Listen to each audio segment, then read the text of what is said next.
chủ lúc nó tròn tiêu bố gì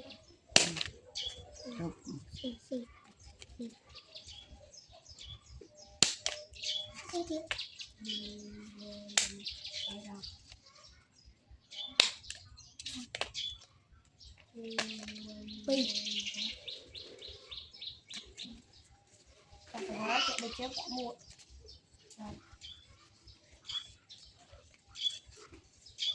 anh bắt bơi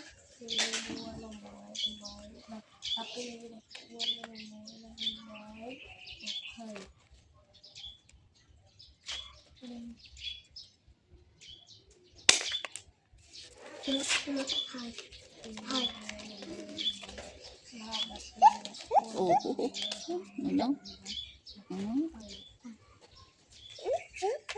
vợ nữa đền đồn mà đền đồn ta là bà chú phạt vợ buôn cầm bài đập phi đập buôn đập môi đâm bói ít thầy lọc đại nha nó từ lên nó lên ngắn đó bèo cái này bạn mua món cho ta lúc bó san tích sao bọc đi ba đấy nè phụ trơn ta đọc buôn mồi nè là xài sao nó tặng mấy kìa chim cái mưa nó con nó quay mưa nó con nó quay lưng hẳn nó con quay lưng hẳn hơn tôi quay lưng hẳn hơn nó còn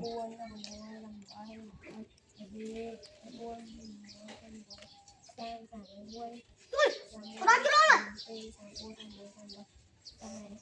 bao cho bao xí này cầm đáy la đáy chờ nó bông xí chờ nó bọc xí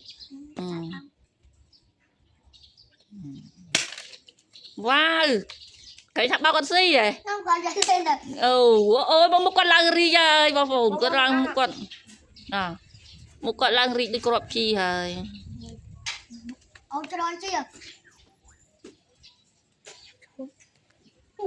ta lướt vào này lướt vào này đi đi thở rồi không có cách cao thở rồi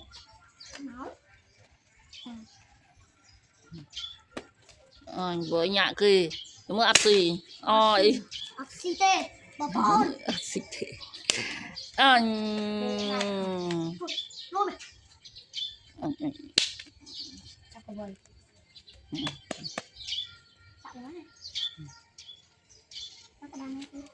thằng ông nghĩa lấy một oi lì ông nghĩa khăn ăn tí bà xì tích đá này lúc ạ xì tích đá chị ban chọn đá đấy à wow cái nung tiền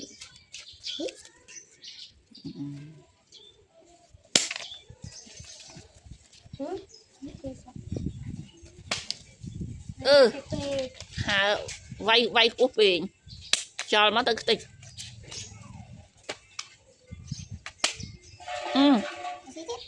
vẫn đang ăn xí con đặt nó thế nào ăn lên cái đó trong nó cứ bao xi măng tì không đặt ra từng áo mà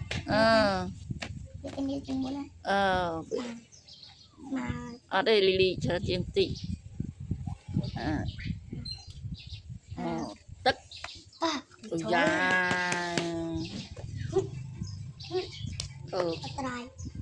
trai bèo ôi god nó bao khai rồi lên bao chấm mà bao lúc chén cầu đào bao chăng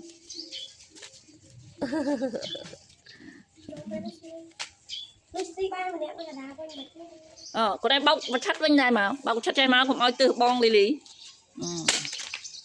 khơi nhé cứ bao trong nó cứ bao tôi thoáng rồi nó thoáng bao tôi nó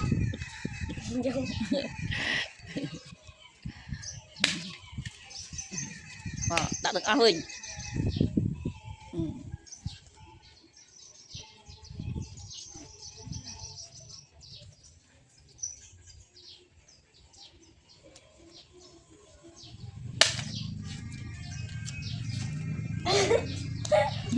Bao giờ ta?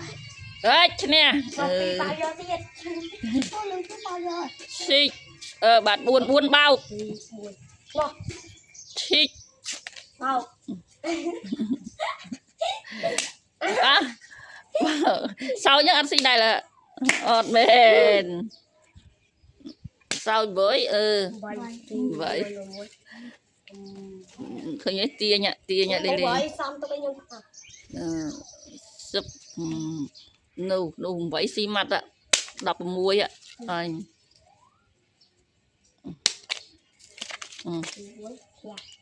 bây giờ nó xong chia lắc mới đi con mới đi rồi con mới nào lắc mới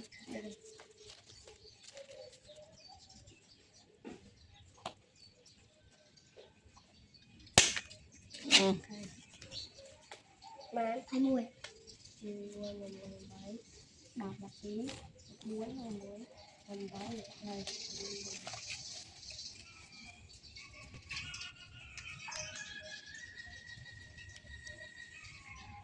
thắt tung sao mình dùng tao sao vậy dân với trăm lên 10 bằng tháng này ba mà bè